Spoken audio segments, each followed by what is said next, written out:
The demon race has been locked in a relentless battle for years, neither side claiming victory. So a hero rose to challenge the Demon King. But for reasons unknown, the hero abandoned his comrades, venturing alone to the Demon King's castle. Just as he was about to strike, he froze, because the Demon King was a stunning young woman. He couldn't believe the beautiful figure before him was the enemy. Her delicate size and gentle demeanor screamed innocence, yet she was undeniably the Demon King. It was a legacy passed down from father to daughter, an unbreakable fate. When she decided to reveal her true power, he dodged, unwilling to be blinded by her overwhelming presence. Still, he gripped his sword tightly, ready to fight. Calmly, she stepped closer. She had longed to meet him, even inviting him to join her army. But he refused, accusing her of countless crimes, from ravaging nature to manipulating officials. She countered, pointing out humanity's equal destruction of nature and their own corrupt leaders who loved blaming demons. Humans had also slain many demons, making both sides victims in this endless war. She revealed how both humans and demons profited from the war's chaos, shifting the hero's perspective. The richest land was Central Territory, which he believed was innocent, funding the war out of goodwill. But she exposed their true motive: safety. Central Territory thrived because war kept their trade alive. Peace would bring famine and disaster. As the hero had witnessed, Central Territory was calm and carefree, unaware of looming threats. Their wealth came from war supplies. If the conflict ended, countless would starve as food consumption would plummet. Violence would then become the cruel solution, millions facing death by hunger. The war was a grim necessity, no one really winning. She used a mental projection to show him her dream world, peaceful, untouched by human greed. A world she hoped to build after the war's end. But that future seemed distant. She begged for his help, but he turned her down flat. Her pleading eyes couldn't sway him, so she made an offer. Half the world would be hers to rule, leaving the other half for humans to govern themselves. The hero, weary of endless fighting, wasn't interested. She then proposed a second offer herself, her body, in exchange for his obedience. He still refused, though his face betrayed a hint of intrigue. She warned that even if he captured or killed her, humans would just crown another demon king. Because the war benefited both sides, her vision was the best hope for all. And why did she want the hero specifically? Because she loved him. Yet she felt imperfect. Her only pride was her dignity, as she worried about her excess flesh. Then she swore an oath, binding them together, softening the hero's heart until he finally accepted her. They both knew the road ahead was uncertain, fraught with horrors and hardship. Together, they prepared for the first steps of their journey. The Demon King accidentally triggered a device projecting embarrassing images, begging the hero to forget what he saw. She even removed her horns; they were just decoration after all. Their adventure began with recruiting allies. A teleportation mishap sent them wandering until they reached a newly founded village, safe enough to hide their identities. There they met the headmaid, who had long served and supported the Demon King, a loyal companion from her past. The headmaid loudly summoned the true identity of the Demon King, forcing both to come and keep secrets, sealed tight, for the information must remain guarded. The headmaid herself was thrilled, for the two had just completed their wedding ceremony. Honestly, I wonder if the author knew what they were doing, naming no character Demon King outright. Yet Ra always treated the headmaid like family, for she was truly remarkable. The maid went to inform the village chief about the Demon King's arrival, simply calling her a noble. Regarding the Demon King's affairs, she spun a tale that she and the hero had been fighting fiercely and were gravely wounded. The hero was said to be missing a story that bought her at least a year of peace, free from war worries. The next morning, she brought the maid and hero outside the village gate to reveal the first plan to reclaim the land. Each year, the villagers only managed to plant 3 crops, so now she aimed to transform it into 4. The hero questioned this, worried the soil would quickly turn barren. But she explained that each season would cultivate a different crop, with unique benefits: 3 for feeding people, 1 for feeding pigs. Feeding pigs would help them replace farmers in tending the fields. After solving the land issue, she uncovered a new challenge: education. She needed to teach the villagers these farming techniques, but the village chief was stubborn. She had to find a way soon, or risk everything falling apart. That night, with some free time, the hero and Demon King grew closer. The Demon King wanted the hero to rest, but he refused, believing he now belonged to her. She demanded anything, and he was thrilled, leaning in to kiss her until suddenly a horse rider arrived with urgent news, forcing them to rush out. Though the Demon King lamented missing their moment, they soon found 2 children at the scene. The maid explained they were slaves, but the Demon King corrected her. They were serfs. Serfs could keep their own possessions, but were forced into relentless labor, brutally exploited. The hero was outraged that slavery still existed. Usually, such cases would be reported so the masters could reclaim their slaves, but the hero thought this too harsh. The maid argued it was necessary to maintain the villagers' image of order. Though the Demon King agreed, she allowed the 2 to stay overnight, providing food and clothes. After eating, the sisters thanked her and begged the Demon King not to report them. But the maid pointed out they had no money or belongings. How could they survive in the capital? The younger sister believed that having escaped this far, they could keep escaping to live better lives. The maid disagreed, saying such dreams were futile when they didn't even know how to earn a living like proper people. She spoke firmly, so the sisters realized that running away solved nothing. Finding work was their best option. The elder sister secured a job locally, which the maid accepted after consulting the Demon King. Days later, the younger sister was still apprenticing and sent to deliver bread to the hero who was out hunting. The younger sister felt life-changing as she learned and even learned to read. Meanwhile, the hero felt useless beyond hunting, though he longed for peace. But when peace came, he found himself lost. Meanwhile, the Demon King was teaching other students about war and military matters, explaining that the recent 10-day raid was merely a tactical move to rally the people's confidence after wiping out a demon realm town. Yet the students quickly bored her. They were so unruly, she wished she could turn them all into frogs. Later, she had to teach the village chief, so the hero followed her. The hero wondered how long her frustration would last before real progress appeared.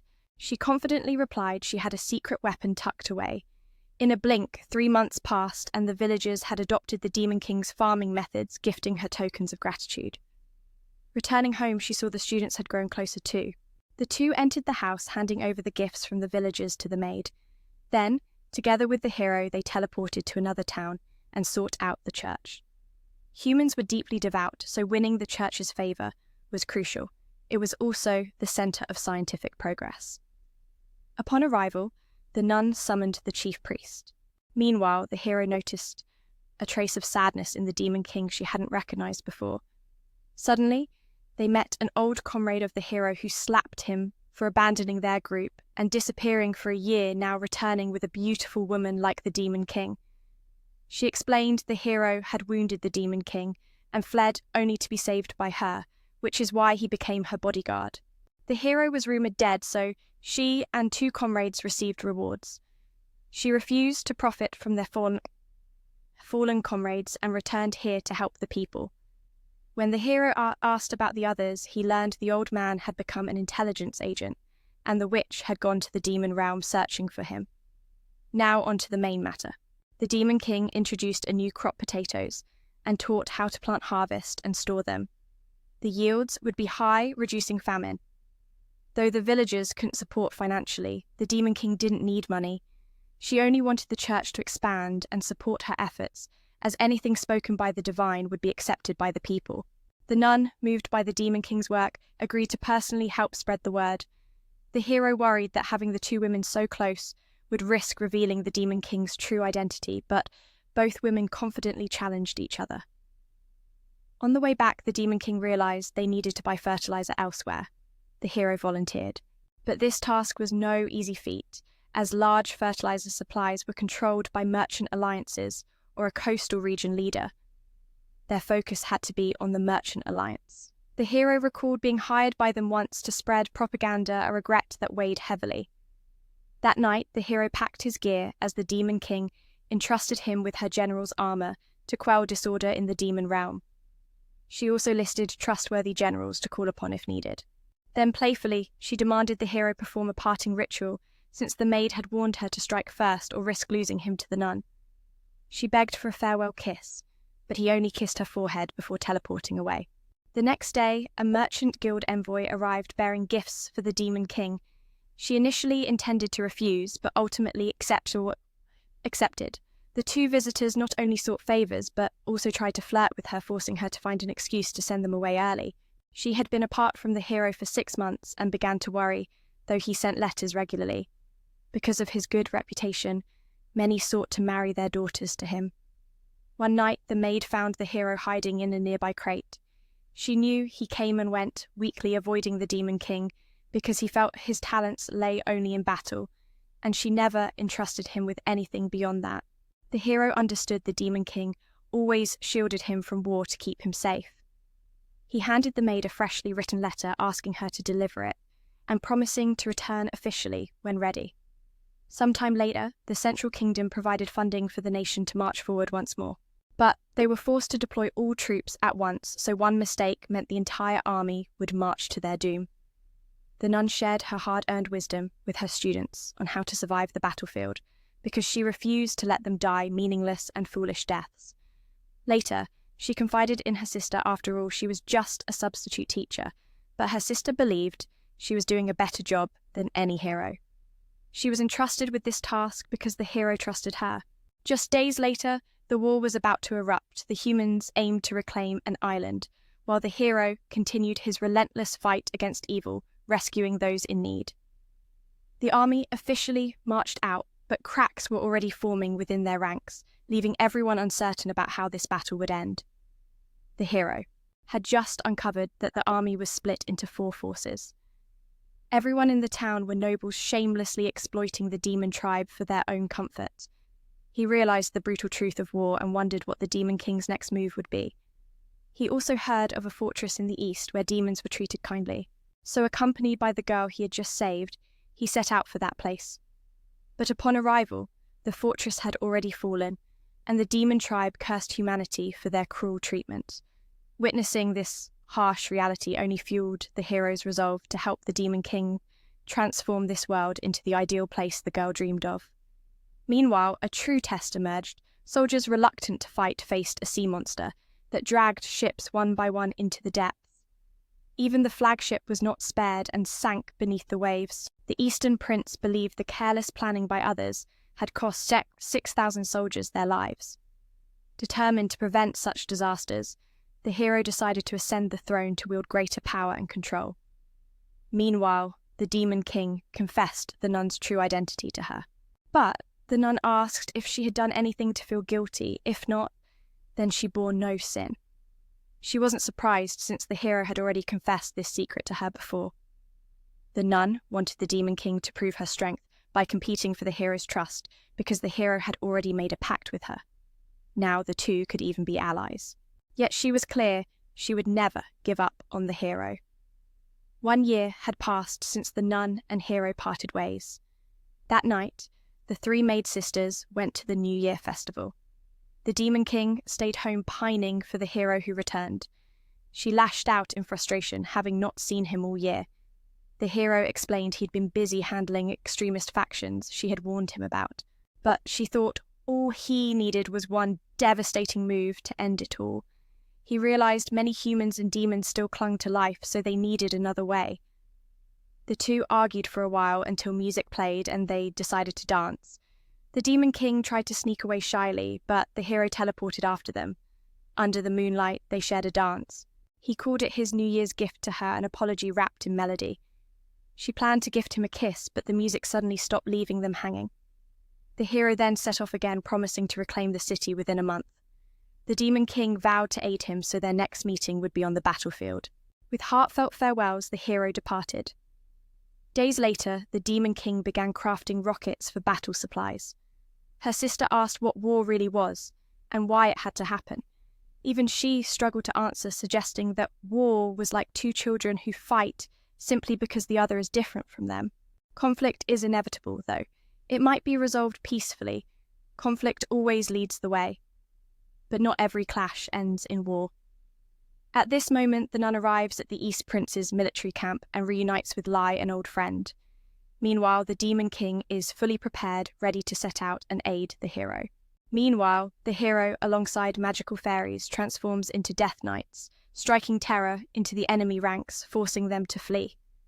He summons a giant eagle to cast nightmares upon the 10 elite commanders.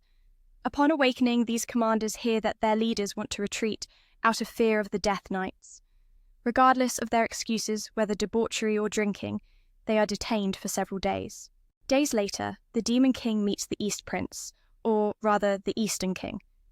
Suddenly, the hero's uncle notices something strange, suspecting demonic energy. But really, he's just fixated on the Demon King's impressive chest. The nun interrupts with a jug of water, explaining she came to understand why the Eastern King is so determined to fight. He reveals his desire to reclaim honor and open trade routes, freeing them from being slaves to the Central Land.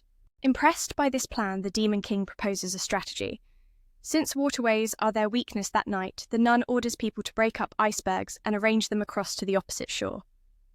Cracks are sealed with water and salt. She just wants everyone to rest one day before the battle begins. As the battle bridge rises, the enemy launches a fierce counterattack. At first, the humans gain the upper hand, but then a colossal squid emerges, followed by a flood of enemy naval forces pushing humanity back. Yet they fight with unwavering resolve. After a full day, humans nearly triumph, slaying the sea monster and countless foes. Allies maintain stable numbers, reporting losses under 500, while the enemy still has 8,000 troops. To secure victory, they'd need triple their forces, but only have 12,000, barely double. Meanwhile, the enemy boasts an invincible general and an impregnable fortress. Suddenly, near the teleportation zone, the 10 elite commanders are dispatched to reinforce the Eastern King's army. Losing many soldiers in the city, the commander fears the demons will rise to reclaim their rights. So he decrees this city as neutral ground, a shared space, where neither humans nor demons hold priority. At that moment, the Demon King's forces struggle, but the hero returns to save them, the very one who terrified the 10 elite commanders into retreat. Yet the enemy's commander suddenly steps onto the battlefield. The nun boldly challenges him.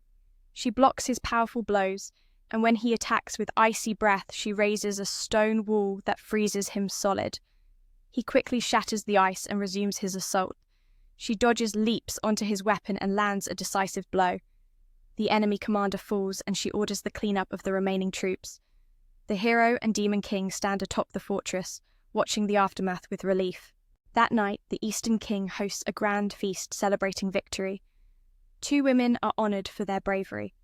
The hero reunites with his uncle from long ago, who knows the hero deliberately avoided battle because alone he could have wiped out the entire army. But that power isolated him. The uncle had left to avoid dragging others into that loneliness. Now, he wants the hero to return home, promising he will never be alone again. After the war, things improve. The hero and Demon King spend time together. The nun is promoted to knight, frequently hunting and delivering supplies to the Eastern King. Many serfs and refugees join the Fifth Army actively investigating corruption. The hero and the knight spar in swordplay, and she finally matches his speed. After training, they go to bathe together. The hero admits jealousy toward her and the Demon King. They can help humanity and dream of peace between races. But on this journey, he realizes peace is impossible between 2 sides where the loser is condemned to hell. He admires the Demon King's hope despite the risks. The knight feels she falls short compared to the Demon King, but the hero assures her she's just as amazing. Then the maid offers him a cold glass of orange juice she made herself. From hiding behind her sister to now bubbling with energy, the girl shows great potential as a chef. Soon, the hero must attend the Dragon King's banquet. The Demon King wants him to return immediately after, but others keep him from leaving early, so his return remains uncertain. Meanwhile, the commander of the Holy Army is brought to court for abandoning the city to fight an unnecessary battle. He claims it was a life-or-death fight, and thanks to him, the Eastern King won. But the council argues he arrived too late and lost few troops. He's sentenced to death and detained awaiting execution. The next day, the hero attends the banquet as the Black Knight representing the Demon King. Afterward, he drinks with the new Holy Army commander. The Dragon King's daughter appears begging him to marry her, tears threatening to flood like a river. Suddenly, the ground shakes. This is the 2nd tremor this month, forcing the Demon King to move her belongings back to the old Demon Realm palace. She then journeys with the hero and the maid to the ironworks to learn blacksmithing. That night, as the hero sleeps, 2 girls come wanting tea, but they quarrel fiercely outside, neither yielding. The maid steps in to keep things fair. Both girls resist, so the maid summons spirits to push them inside. The hero wakes as the two girls negotiate sharing space with him. Drowsy but alert, he watches the two wives divide the room. The Demon King reveals she must soon return to the demon realm to renew contracts and honor her predecessors. She entrusts the knight to watch over the hero and gives the maid a ring that can change her appearance to impersonate her while away. Then she teleports away, with the maid bidding farewell before the hero embarks on his own mission. Meanwhile, the Holy Army commander is freed by an old white-robed figure vowing revenge against the Eastern King. Days later, a noble who once tried to court the Demon King returns with the same intentions. The maid uses the ring to disguise herself, but soon senses this is a fake Demon King, her instincts sharp enough to tell the real from the imposter. The hero stepped in, slipping the ring from her finger and leading her outside. Soon after, he greeted an old friend, the Yellow Cloak, whom he had known long ago. The Yellow Cloak once asked him to stand firm and rally the people. Now the hero intended to keep his promise. A feast awaited them. He transported the Yellow Cloak through shifting portals, finally reaching the demon realm, revealing to him that the Demon King was of the demon tribe. He showed the Yellow Cloak the city once seized by humans, now a bustling hub where humans and demons traded freely. Thanks to this peace, the population thrived, becoming the largest in the 6 demon territories. The Demon King regarded this land as neutral ground, imposing no rule. And instead of the hero, he had been chosen as the demon tribe's representative. Being a hero was a lonely path. Soon, Princess Long came at his request to prepare a drinking feast for his old friend. Meanwhile, the Demon King reunited with the hero's last teammate, the female mage, and shared a quiet conversation. The hero asked his friend's thoughts on Princess Long, recognizing her formidable lineage. Their talk shifted to the city's fate. The hero asked if his merchant friend would consider buying the city if he sold it, curious about the value the merchant saw. At that moment, the Demon King ventured into the tombs of predecessors and warned the maid if she stepped out with a changed heart, he would kill her. The next morning, the female knight rushed to the hero, offering him her sword and asking him to become its master. She knew deep down that one day he would leave again, abandoning her like before. He accepted the sword and granted her the title of his personal guard. She had fulfilled her purpose, binding her body and sword to him. He wanted to know what had happened to her over the past week, but she just smiled and said she was teasing him. The two maids wandered the village, receiving gifts from the locals. Through this, they learned that the head maid never harboured ill will toward the peasants. She had actually helped all the villagers. Meanwhile, at the Eastern King's position, a messenger from the Holy Legion arrived, accusing him of blasphemy and threatening to purge his land. While the hero and the 3 women prepared dinner at home, the Eastern King and the merchant friend came seeking help. They explained that the Holy Kingdom branded the Demon King a heretic, condemning his agricultural reforms as devilish. The hero hatched a plan. The elder maid would wear the ring and disguise herself as the Demon King to help the Eastern King escape charges of heresy. When she was dragged out of Eastern territory, the hero would come to her rescue, even if it meant standing against the entire Holy Army. Hearing of the crisis, the hero's merchant friend summoned an official to obstruct the council's efforts, buying the hero precious time. The villagers began to rise, refusing to believe the Demon King was a heretic. Their faith was born from ignorance of her true identity. They only knew her as a scholar, striving to improve their lives. The hero then informed the elder maid that the time was near. She was powerless, as the villagers revered the Demon King, while she was only seen as a servant, gaining respect through proximity. She was still cheerful, truly believing this place was wonderful, yet now she had to leave her younger sister behind and flee alone. The knight believed that the hero would surely come to save her and that they would meet again. The elder sister allowed herself to be captured and paraded before the people. She was beaten until blood flowed. When the Eastern King tried to intervene, an uncle stopped him. He swore to make those who harmed her pay dearly. She stood tall and poured out her heart to the crowd, revealing her past as a serf whose family was crushed by the landlords. She and her sister had fled to survive. Once a mere insect in their eyes, now she was ready to declare herself a human being. Yet the messenger struck her down, calling her words heresy. Still, she boldly proclaimed herself a child of the God of Light, thanking him for granting freedom, the right to live, and the power to choose. But the messenger demanded the people stone her or be branded heretics. She rose, her voice saying they had the right to decide whether to throw stones or not. She held no grudge if they acted on their own will, but if they followed threats, they were mere insects without control over their own lives. Exhausted, she collapsed. The people turned to stone the old man instead. He ordered the soldiers to execute them, but they too were stoned. Just as chaos threatened to resume, the Eastern King stepped forward to defend her. She had enlightened them. For long, they had lived in fear under the kingdom's rule, becoming insects without realizing it. The knight reminded the king of the teachings of the Lord of Light, and the Eastern Kingdom chose to protect the scholar, elevating her as a saint. The people believed her saintly, rather than heretical, branding the messenger a liar. He accepted defeat and vowed that they would pay a heavy price when confronting the church. The hero sighed in relief, but knew the real battle was ahead. They would face both the Holy Kingdom and the church. The council had to convene, for the war with the Holy Kingdom was a greater threat than the previous siege by sea monsters. Thanks to the maid's stirring speech, the serfs had risen against the landlords. The Eastern King now faced a dilemma: support the people or advise them to stop the rebellion to prevent Holy Kingdom's invasion. They knew that if war broke out, the Holy Kingdom's army would sweep through inevitably. The hero was at a loss in this complex situation. The Holy Kingdom controlled the wealthiest region, its power the pinnacle of society. The younger maid brought 2 loaves to the council to keep their strength up for the tough decisions ahead. Meanwhile, a merchant friend investigated the economy and devised a plan to aid the hero, as both he and the Demon King saw potential in him. The merchant began buying up all goods, from ores to wheat, stockpiling as much as possible before the next week. He foresaw the opportunity to sell at high prices soon. The hero wrestled with the recruitment problem. The noble maid suggested using a song to rally the people, but the elder maid worried the Holy Kingdom would label it heresy, deterring participation. She proposed recruiting in the southern lands instead, where people were more easygoing and lacked social ranks, making the message more effective. Though vague, this was their best hope. The merchant arranged for wheat orders from farms ahead of time, anticipating a poor winter harvest.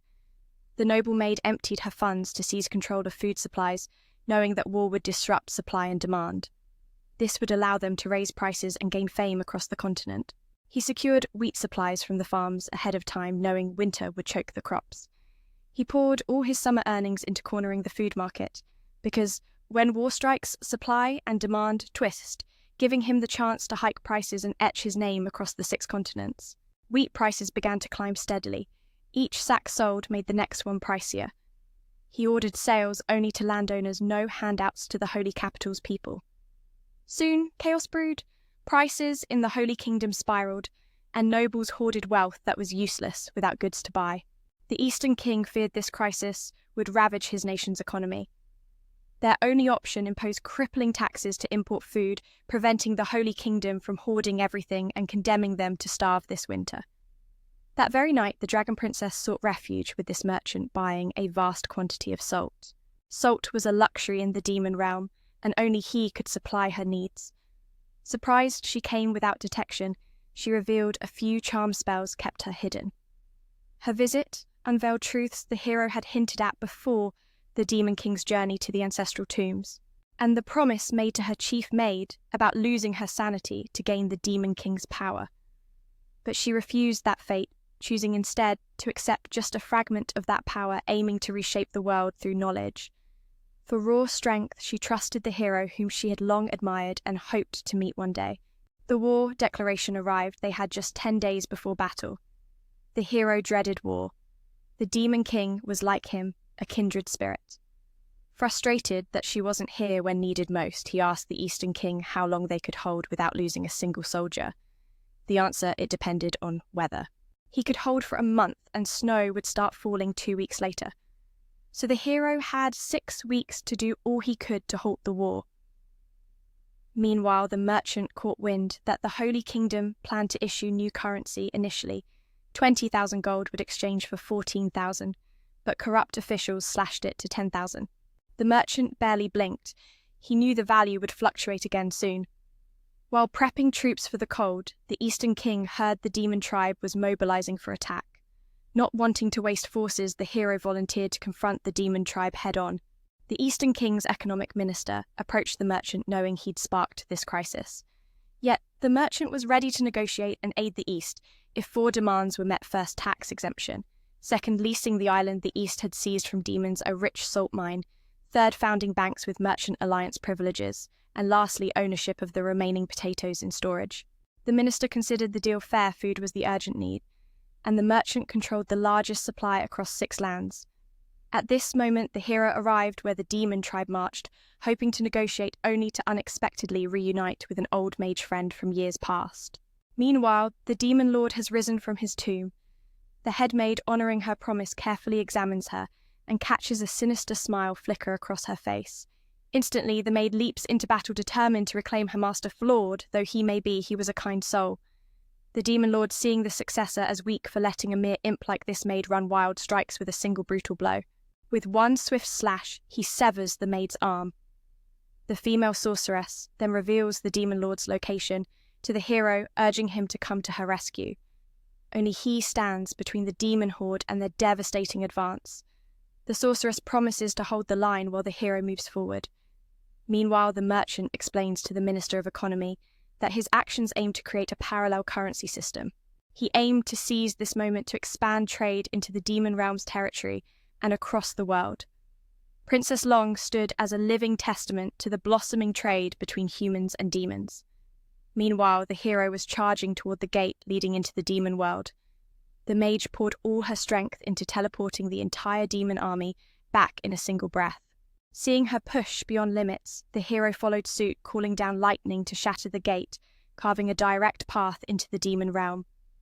At the same time, allied forces formed a defensive line armed with crossbows and arrows, hiding in trenches to strike at the enemy from afar. The demons, undeterred, surged forward, with overwhelming numbers targeting the weak flank. But the allies stood fearless, checking their weapons, ready for the next wave. The hero crossed into the demon world, a place where gravity seemed to rebel against human logic. The mage urged him to hurry to the Demon King's castle without questions. The maid, now powerless, locked the Demon King away and sealed the gate, buying precious time. If he escaped again, her life would surely be lost. The sorceress urges the hero to hurry to the Demon Lord's castle without asking questions. The maid, now completely powerless, locks the Demon Lord inside and seals the gate, buying precious time, because if the Demon Lord escapes again, her life is forfeit. The hero accelerates, ultimately breaching the Fortress of Darkness. Yet the hero has not reached the innermost sanctum. The female knight and her soldiers rest nearby, sharing their grim strategy. The enemy troops will raid villages for dry grass to feed their horses. They plan to bait the enemy horses with grass soaked in polluted water, turning their mounts into unsuspecting victims. The Eastern Kingdom's commander receives a report on the battle's grim toll. Today's clash cost their side 80 fallen and 200 wounded, but the enemy suffered far worse, over 1,000 lost. One enemy escaped into the town, now hunted relentlessly. The hero finally reunites with the maid and confronts the demon lord. Seeing her calm, the hero lowers his guard, prompting the maid to warn him the demon lord is haunted by the restless spirits of his predecessors. The sorceress returns, carrying a fragile hope to end the war. She reveals a scroll retrieved from the demon realm, containing a cure for smallpox, a plague that has long haunted the 6 territories. If they can study and distribute this medicine to the people, the endless conflict could finally cease. Even more, it could build a bridge between humans and demons, for it was the demons who discovered this cure. After meeting with the Dragon Princess, the Minister of Economy agrees and urges the Eastern King to consider this path carefully. Meanwhile, the 2 maids work tirelessly, hoping the hero's arrival will finally bring resolution. Instead of fighting, the hero embraces the demon lord, sharing a moment of profound understanding. He wakes her spirit, driving out the tormented souls of the ancestors. She awakens fully and reunites with the hero. The Eastern King's commander patrolling nearby senses death's shadow lingering. Hearing the maid scream, he rushes in to shield her from the one-eyed foe. The hero tends to the maid's injured arm. It will scar, but she will live. Now, he seeks the right moment to recount everything to the demon lord. Meanwhile, the Holy Army's soldiers grow weary, fed only on soup with no rice, their horses crippled by poisoned feed, unable to march. The war drags on, but hope flickers in these small acts of courage. The commanders still squabbled over dividing territories, unsure if victory was even possible. Their enemy had turned traitor, igniting a rogue war against the Eastern King. The brave female knight assured him not to worry, she would handle these rebels herself. The commander fought fiercely, but was overwhelmed by the one-eyed foe using his armoured hand to block a deadly strike. Seizing the moment, he grabbed the enemy and plunged down the stairs. The female knight entered the fray with fierce determination, launching wave after wave of attacks before tactically retreating in a deadly dance of advance and fall back. Then, splitting their forces to scatter the enemy, they capitalized on the enemy's tired horses, buying precious time. The two sisters discovered the one-eyed villain dead, but the commander survived, his sword embedded as a grim reminder. Rallying their forces, the female knight led a final assault, toppling foes, but sparing their lives. Snow began to fall, signaling a brief peace. They had successfully delayed the enemy for another month. Later, the church's hero resolved to muster all strength for a decisive crusade. The enemy had unearthed a terrifying new weapon, guns and bullets, confident it would secure their conquest of the demon realm. The demon king gathered his people and sent forth the dark knight hero to demonstrate power, winning fear and awe among the masses. Forced to display his might, he fired a single shot that obliterated an entire mountain, stirring the crowd into cheers. The female knight boldly declared she would summon the highest leaders of all races for a grand council. The people believed she was ready to reclaim the human world. She tried to explain her true intentions, but few listened. She understood the road ahead was long and arduous, yet the hero stood beside her unwavering until her mission was complete. Some time later, the demon king returned to his home in the human realm, greeted by the maid who revealed that a merchant had come seeking trade with the demon world and had staked his very life on the deal. The female knight and demon king shared a heartfelt conversation. She wished to stay out of the complicated love triangle between the hero and the demon king, for they had come to see each other as true friends. Yet the demon king sometimes wondered if the hero deserved a simpler, more ordinary love. In a moment of unity, they clasped hands, vowing together to seize the heart from the hero. That night, as they all shared a meal and the world drifted to sleep, the demon king confided in the maid about her own past. Though once human, her words had swayed many lives.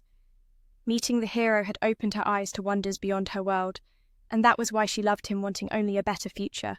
And so, this chapter of their saga